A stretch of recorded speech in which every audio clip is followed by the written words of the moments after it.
Take your mind into the wonderful world of physical, emotional, psychological, and spiritual wellness. Ladies and gentlemen, welcome to the Kennetic Hour. Conversations with you and guests. With your host, Kennan Wesley Mason. That's me.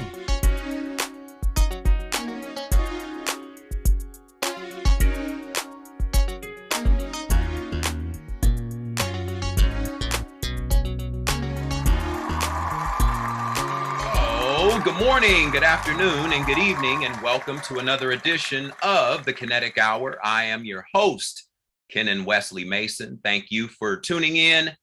Thank you for streaming as we are live here on Facebook. Make sure you go to my YouTube channels. As always, two YouTube channels. One, the Kennetic Hour at the Kennetic Hour, and that's Kennetic, Kennetic. And also go to my other YouTube channel, which is Kennetic Fit and Wellness Info. Kennetic Fit and Wellness Info, where there's a plethora of information regarding health, physical health, mental health, whatever is going on today. Check out those YouTube channels and subscribe. Once again, the Kennetic Hour and Kennetic Fit and Wellness Info. My guest today, and I'm glad he's taken the time out of his schedule to be here. My guest he's an engineer, certified biofeedback specialist. He created a life transformation technology program that incorporates advanced voice biofeedback technologies, using the sound of your voice to release unconscious and ancestral patterns. Deepak's clients have experienced business success and happier relationships with their significant others, family, and children. Deepak has been featured on local and national television shows, including the Learning Channel, and local and national radio and podcast programs around the country. Ladies and gentlemen, let's give a warm Kennetic Hour welcome to Deepak Chari. Yes. Deepak. Thank you, Kennan. How are you? And thank you for coming on the Kennetic Hour. It's my pleasure, Kennan. Thank you for having me here. Absolutely. And before we get started here, I just wanted to share a little something with you. Actually, I shared this with your sister last time we were on. Actually, last week I had her on the show.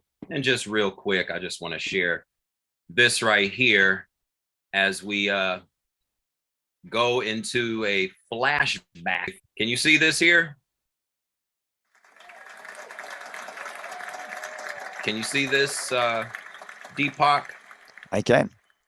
So this is, nice. Let's see here. This is Aim to Purpose, the radio show. As you can see, Deepak there with his sister, Dr. Deepak Chari. Aim to Purpose, the radio show. This is from maybe 8 years ago now. Yeah. Wow. As we see this. And that's right. And actually, your mother came to the studio with you on that day. I think she was in the studio or in the waiting room, if I'm not mistaken. Waiting room, yes, you're right. She was in the waiting room, yeah. So we had a chance to meet her, and I just want to tell you on air, publicly, my condolences to you because I've heard about the passing of your mom. Thank you. And so it was a great time having you on the show at that time. As we see you explaining a few things here, which some of the things you're explaining here from 8 years ago, we can kind of segue into the first thing I want to go into with you is just go into your background and how you transition from being an engineer into your discovery, if you will, of your technology, with life transformation technology. Just give us a little background on your engineering career, or how you got into that, and then how you transitioned that career into what you're doing now. Absolutely, Kenan. And thanks for showing that clip. It's great to see a flashback from the past. Thank you. Right. But yeah, as far as what I'm, as you mentioned, I'm an engineer and certified biofeedback specialist. I became an engineer simply because my father was an engineer, and I was basically following his footsteps. I actually didn't know really where I wanted to go, but since he was a PhD in chemical engineering, I thought I should also be an engineer. My sister chose medicine, which was a path none of our family had done before. So that was definitely a good venture. So when I started doing engineering, though everyone is associated in engineering as a left brain person, analytical, numbers, quantum data, that kind of thing, which I am. I also was very open on the other side, the right brain, the creativity, expansion, thinking outside the box, which is very different than my colleagues. I can say that. So when I was doing engineering school, I would think outside the box and innovative solutions. And my thesis, even my professor told me at the time, was they've never seen a thesis like that in all the years that in the engineering school, because I was thinking outside the box. Fast forward 1999. So I graduated, way before that, but then from my master's degree. But later on in 1999, when my sister and I formed the Chari Center of Health in San Diego, California, our goal was to create an integrative medical center to get to the root cause of what's causing people's issues outside of the pharmaceutical approach whenever possible, which was 99.99% of the time. Right. So, right. So anyway, when I formed the partnership with my sister, I was managing the business and still working as an engineer in the field. But my sister was seeing all these clients, maybe hundreds or thousands sometimes of clients, and getting amazing results. So after a while, I was inspired as I was working as an engineer. I would like to, this is amazing what she's doing for sure. I wonder if I could contribute in some way to healing, but I don't have any health or medical background at all or training. Right. I just have an engineering degree, which seems kind of opposite of what this is. So this is the answer to your question. This is very interesting. I put my intention out to the universe. I said, universe, can you please help me with my gifts and talents in engineering to somehow help people in helping heal people in some way? And I just kind of put out there, like, with no clue how this is going to happen. Well, interestingly enough, I didn't know it's called detachment, where you kind of let it go and forget about what you just put out there.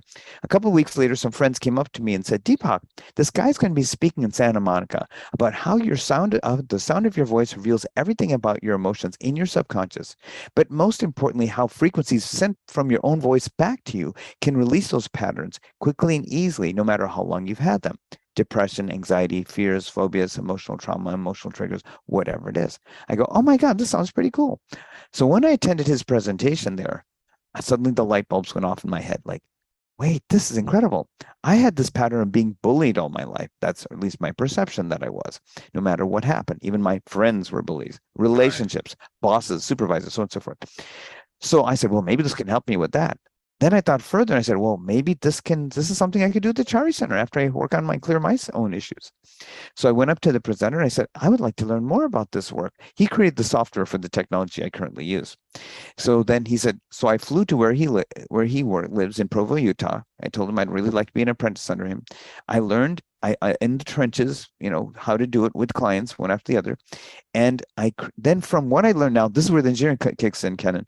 Yeah. I took that information that he showed me of how he does it with clients. Remember, he's the inventor of the technology, and he's also a practitioner, but more an inventor, I would say. And I made it my own. I said, well, wait, if I tweak these frequencies here, yeah, that was good what he said. But if I adjust this here, maybe I'm getting even faster results. So then I said, I'll trademark my life transformation technology program, which you mentioned to your audience here, the program I created. So I took what he had and I made it my own. So the first person I worked on was myself, because remember, I was bullied my whole life since I was a kid. And I was thinking, God, when I'm 18, I know this will end because this immature behavior of these kids will end. Well, it didn't end. It kept continuing. So, and I would run away, from those jobs and the relationships, go hundreds of miles, sometimes thousands of miles, thinking, well, that'll get away from the problem. That'll solve it, right? Nope. Right. I would draw the same kind of people. They look different, different, size and height and all that, but there's the same energy. Right. So then I used the technology on myself and I actually cleared the pattern, because then I noticed I was drawing wonderful, loving, caring people, compassionate people, who I would really call my friends, who I really call my relationships. And I go, wait a minute, this is like the Matrix program. like the movie The Matrix. Because remember, that was in 1999 too. And Chari Center formed in 1999. So I thought maybe I can help. Now I definitely can help other people with this bullying pattern, which I became a master in. But so I'd work on people, and that's what ended up leading to a few people here and there, then hundreds, and even thousands all over the US and world. But not only did I work on clearing the bullying pattern, many people had many other issues: anxiety, depressions, fears, phobias, emotional traumas, emotional triggers. You know, you can't get an emotion out of your head. You keep going over it. Why did they do this to me? Why did this happen to me? Guilt, regret, shame, abuse, very common. Anything I could address with different sets of frequencies and data, which I figured out over the years. So that was the story of how it started with my own journey. And then now I can help others, because I've been in the trenches, so I know what it's like. So when I'm working on someone, I go, look, I know where you're at. I've been there. You know, I know exactly how to help you. So yeah, so that's how I got involved in this work. Yeah, and that's in the field that I come from a holistic background as well. I always know that you have to work on you or make you better, so therefore that energy can go out into the ether and attract, if you will, a matching frequency according to whatever vibration that you've raised yourself to. So yes. self-work, that's why they call it self-help or personal development. We're developing ourselves, our personal selves, so we can be better. So I'm with you 100% on that. Now, because of that, you have a list of benefits that go along with your technology here. And before we go into this list here, you have this first one here, fast anxiety and stress relief. Now, how do you define anxiety? And you mentioned depression as well. From what I've seen over the last couple of years, especially post-pandemic, many, if not most people have, I guess, different volumes or different degrees of anxiety and or depression. What is your, because I went to your website, you had a lot of interesting stuff there. How do you define anxiety and depression? And then we'll move from there. Yeah, great question. So yeah, you know, Ken and I would ask people, are you stressed? No, Deepak, I'm not stressed. Well, are you anxious? Oh my God, I'm so freaking anxious. Anxious. Okay, well, isn't it the same word? I thought. Well, not necessarily in everyone's perception and perception. So anxiety is basically basically the source is emotional. What causes anxiety for someone else doesn't cause any trigger or emotional trigger, let's say, for anyone else. Someone sees someone yell at someone else. They get upset by, can you believe what they did? Can you believe that? Can you believe the injustice of the other person? Yeah, I saw that. Yeah, that wasn't very cool. That wasn't really good, but yeah, you know what? That's how people are. You know what I mean? So what is the core of this? Why does one person react to something anxiety-wise or trigger-wise, emotionally, and the other one doesn't? It's based on their upbringing. Ultimately, my work goes down to the core of your childhood. The key emotional imprints of why we react to certain things, and anxiety is a form of reaction, right? Like, oops, sorry, I dropped something here. Yeah. If something triggers you, upsets you, I call it a trigger, boom, the emotion meter goes up. Yeah. But for the other person, it might trigger for a second, but then it drops off. Why is that? It's based on how they were raised or how they perceive their environment. It's not on the actual environment. This is the key. It's on your perception of how you feel your environment. Right. And exactly. So that was the great discovery made in the science of epigenetics. Bruce Lipton, who wrote the book, The Biology of Belief. Yes. He basically He's brilliant. And what he said is, we thought, oh, it's the environment. You know, if it's a dangerous environment, that's not good. But is it the environment or is it your perception of environment? What may be a dangerous environment as you perceive for me may not be for someone else, because that's all they've seen their whole life. See, so again, anxiety is related to your perception. So I found there's 4 stages that happen that can lead to this anxiety. from the time of conception, and this is based on data from going back over 100 years. From the Yes. time of conception, when your parents conceive you, I want to create this child. Okay.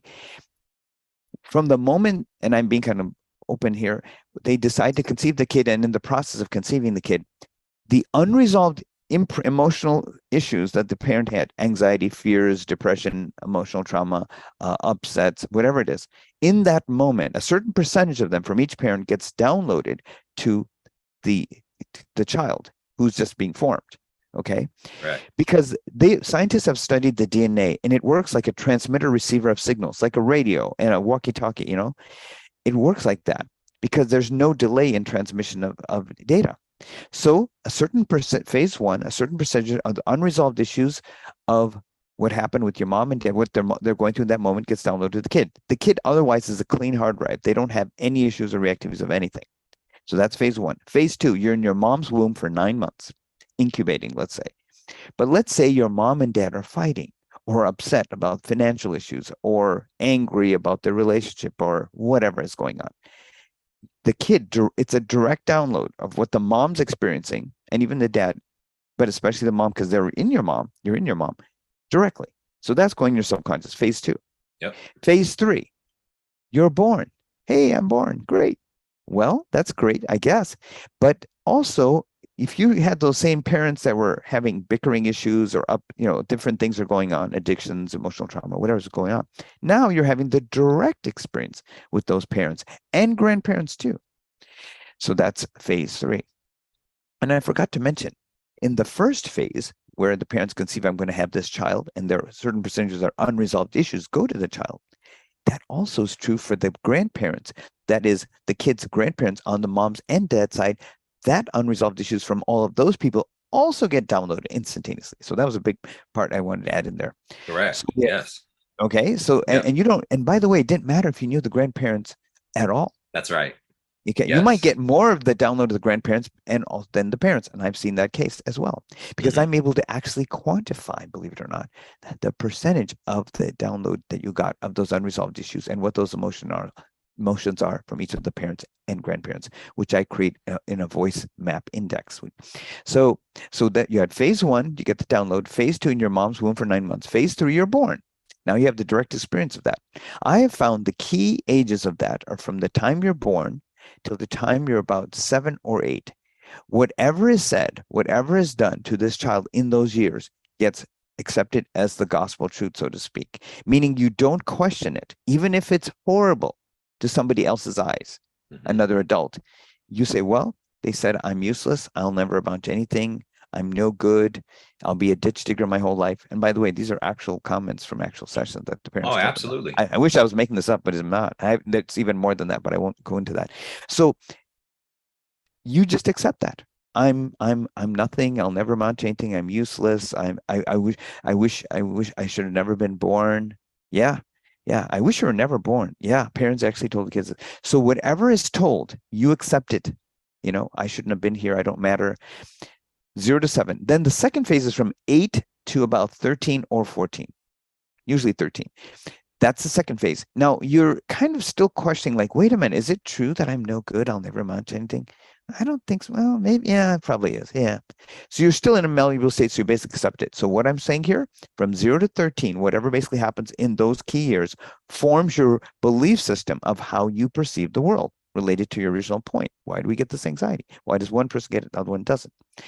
So maybe you got the heavy aspect of the anxiety from the mom or the dad or the grandparents. And then the other kid got more of the depression from the unresolved issues of the parents. You see what I'm getting at? So then guess what? From 0 to 13, you've got these rose-tinted glasses of how you specifically see the world. Someone's got green-tinted glasses of how they see the world. So all my decisions from that point and all my reactivities from that age 13 onwards is going to be based on that. So when someone says to me, well, I need to think about it, I need to research it, I need to analyze it, I'll say, okay, what are you actually analyzing? You're analyzing from age 0 to 13 how you saw the world.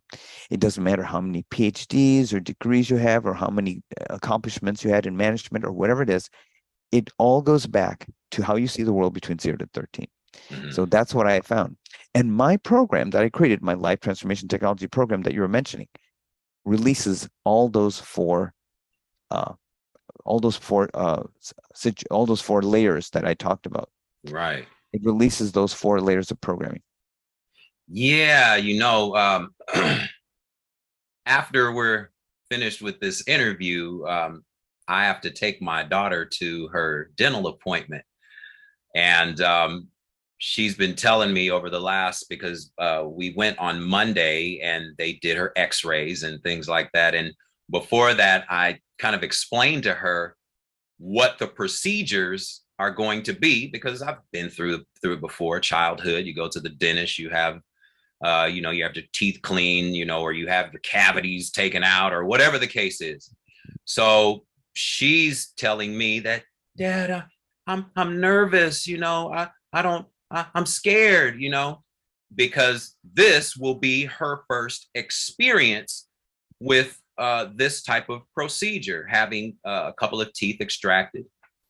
So she said, Dad, I have an anxiety, because she's nervous of the unknown. It's a nervousness of the unknown, or an anxiousness of the unknown. And I told her, I'm like, it's okay to have this feeling, as long as you know that you will be okay and come out good on the other side. This emotion that you're feeling, it's a natural response to something that you don't know. You don't know what you don't know, right? So it's a natural response to something that you're anticipating, or something that you may think is going to happen. You're kind of trying to predict the future of what's going to happen. So I kind of tell her, just, it's okay to have your feeling, but I'll be there with you. I'll be there with you to kind of calm and simmer the nerves, so she'll be okay. Because anxiety is a natural response. Yes. Whether it's for anxiety of being fearful of something, or it can be anxiousness of excitement. The day before Christmas, you're going to get a bike tomorrow, and you're anticipating that feeling, anxiousness, anxiety. And so, but in this case, being that people have, as we say, your perception is your reality. Mm-hmm. Whatever the perception has been from conception to your adolescent years, that is how you will perceive the world. And it can be either helpful and advance your life, or it can be a giant roadblock in how you advance in life. And so this technology, yes, it definitely can help. I've been looking at some of your, and I want you to just kind of expound on this if you can, because I saw some of your testimonies. You had a woman friend, I won't mention their names, but there was 3 specific ones that kind of stood out for me. There was a woman in Santa Barbara who was able to get off of her antidepressants. Talk about that, and how, because so many people, and I talk to my clients about this as well, there's so many people that are so dependent on the magic pill. They are so dependent. It's the belief, here we go with the beliefs, the perceptions, that the medication will heal your emotional wounds. And that's just, in reality, that's just not the case, because the pill didn't create the depression. It didn't create the anxiety. So to use this as a healing remedy, we're taking 2-3 steps backwards. So talk about how this specific woman here, through this program, she was able to actually wean herself off of her medications. Absolutely, Ken. Yeah, that was a great testimony. All of them are good, great in their own way. So this lady, for 30 years, she was on all these different medications, depression, anxiety medications, and her doctor kept her on high doses of all of them. So what I found is what is, like you said, what is leading to this anxiety and depression and all that, especially anxiety? What is causing that? So again, I always go back to their childhood because that's where everything I can say is a corollary. Everything, all your reactivities, even in your current time. Here's a corollary. If something is upsetting you or causing you anxiety in your current life, it's always a moment from a moment before. It's not that moment. But Deepak, this is really Right. stressing me out. I understand that. I get it. But why are you being that stressed by it? Another person is not. It's Hmm. because of something that happened the moment before. Hmm. Oh, you mean like when this person broke up with me in the relationship? Yes. And what happened before that, though? Oh, and then it'll fall back to your childhood. Oh, yeah, I remember mom yelling at me and says, about something. And somehow that got connected, you see, because the subconscious is not logical, okay? So you're not going to find a logic when you say, no, it must have been because of this, because no, it'll never be Right. logical. It'll Right. never make sense. But the cool thing with my work is you don't need to know how it happened. I'll That's be right. able to get to the root with harmonics. So that's called reverse engineering. But getting back to your point, so she had 30 years of depression and anxiety. So I tracked it back to our childhood. There was a lot of, it was a rough childhood, let's say. So, and divorce, yelling, screaming, fighting, all kinds of things were going on there, and a lot of trauma as well. So I cleared those emotional reactivities from her childhood because you see, even when I went back to that time period and recounted, I take her in an altered state, and all this work I do with clients is done remotely. That's a great thing. Hmm. Uh, and I'm using my software and a computer they have and an app. They have a headset where I record their voice, and then my software will decode it. Um, I could find out the intensity of the emotion. So what I do is I send harmonics and specific, very advanced technologies to release those patterns, those emotional patterns. So let's say on a scale of 1 to 10, she was at a 10 level anxiety wise. So as I would do one round, each round is about 3 minutes or sometimes slightly longer. And we do an hour of these in each session. So after each round, I'd say, well, how do you feel? I know this situation was very stressful. I want you to close your eyes and think about the situation and in your childhood. And then after I would do another round, say, how do you feel now? Well, let's say it was a 10. Oh, it's like a 7 now. I said, okay, let's do another round. Oh, now it's like a 4. Now it's like a 3. Now it's like a 2. And then finally nothing. Now it's interesting. When she recounted her childhood, you would think, well, Deepak, that was a long time ago. How is she going to have any emotion about that? Not true. When I take her in an altered state, I have a meter that goes from 0, cool, in the cool range, like to a high or extreme level. Well, it was extreme level. Now, something she didn't even remember about was in the extreme level. You see, our subconscious never forgets these Hmm. emotions unless we release them. That is at the Hmm. core. And it'll Hmm. keep repeating this pattern, like you said, law of attraction over and over again. So if you felt like you're being bullied like I was, I kept repeating this pattern over and over again until I was Correct. able to go to that program and delete that programming and put in positive programming. So again, going back to her, that's exactly what I did. The same thing. I released all that anxiety from those childhood situations, 0 to 14. And then suddenly she felt, well, I feel really good. I said, well, you may want to ask your doctor, like, about the depression. I'm not a medical doctor. I cannot give recommendations. So, All right. so but you are feeling good and you haven't taken anything. So she asked her doctor, I'm really feeling great after working with Deepak with this life transformation technology program. So maybe I can lower the dosage for me? He goes, well, okay, let's drop it by a third. And then she still said, well, I'm really feeling great. She went back to her doctor. What do you think? He goes, lower by 50%. You seem to be doing well. Let's keep going with this. Then suddenly 75%, and suddenly nothing. Mm.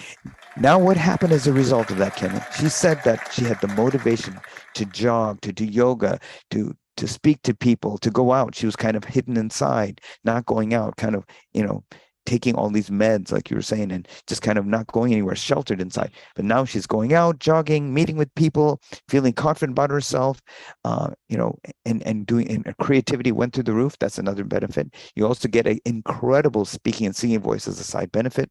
Mm. A lot of singers and actors and authors and speakers and some Hall of Fame people came to me just for that reason. So you get a lot of benefits from this. So yeah, so that's the story from her, how her life completely transformed. And because she's so happy now without that burden, she inspired others too. You see, Mm. law of attraction. She drew Right. wonderful people into her life. Yeah. So it kept going forward, you see. Yeah, and you've also from I saw another one where you actually helped a healer. The healers Yeah. come to you. Yeah. The people that are the healers or label themselves as healers or Yeah. coaches. You Yeah. have one here Uh-huh. came to you for their own healing. A transformation coach and healer came to Uh-huh. you for healing. Yes. Yes. Very true. Very true. Yeah. Um, you're right. Because oftentimes, and I've seen this the case many times, the healers help heal others, but the issue is they take on the burdens of those clients they're trying to heal. Or Right. and in addition, they didn't heal their own issues in addition. Hmm. So like so there was one case of a lady who worked on hundreds of people, and she helped heal them, so to speak, of whatever their issue is. But every week she would have a different medical condition. In other words, 1 week she would have a liver issue, and the doctor would say, "You don't even have a family history of liver conditions. How are you getting this?" Next week, heart condition. I was like, "What's going on? Now it's heart? You don't have any previous history or family history of that." Next week, spleen. Next week, this. Next week, that. Different issues. So then I saw that was going on. I said, "You know what? I know what's happening. You're healing these people, but you're taking on all of their issues. And you haven't resolved your own issues as well. We need to take care of this right away." So I first resolved her own issues because she felt she had to take on the burdens of the world. That was her programming from her childhood, you see. Hmm. She didn't matter in the equation. It's about everyone else. So it's great to help everyone else, but if you don't Right. take care of yourself first, how Right. are you? You cannot help everyone else. Yeah. You can't come from an empty cup, you see. So so I had to say, wait a second, I understand. That's great. You want to heal the world, but you got to take care of yourself first, and you got to protect yourself too. So I Hmm. cleared all those issues that within her from her childhood of that programming, which that was, then put a kind of a protective shield around her so that she could work on others and not take on their stuff and be independent of that. And that then those symptoms mysteriously disappeared, just Start like that. falling off. Yeah. Yeah, you got it. Yeah, I thought that was really interesting because a lot of people, when they go to people as yourself or myself or the coach here, um, they the belief or the perception from the client is that, wow, she's a coach or he's a coach. They must have their lives just perfect, and we're gliding through the grass and the fields and the pastures and everything, just like those pharmacy commercials where you see people running through and everything's all hunky dory and life is good, but not realizing that we have our own life journeys as well. We have our own roadblocks that we've had. All 8 billion of us have our story to tell, you know, and so I thought it was great that a healer came to you for healing, Yes, so they can be a better healer, that's right. you That's know. absolutely right. Absolutely right. And, Absolutely. And and I, go ahead, go ahead. I was just also going to say, in the same way I worked on other healers, I always am working on myself because Correct. I think of it like a Jinsu knife. I'm always sharpening my knife Yeah, so I can yeah. cut the best vegetables and everything's cut immaculately. So I'm at my best edge, so to speak, knife wise. Right. So with all my clients, so I'm whatever I tell others, I said, look, I'm working on myself too. Okay, I'm Mm-hmm. I'm I'm a work in progress, but I want to be at my best. I want to be a black belt or even above that in my work, so I can do the optimal work for everyone else. And yes, the healers too, of course.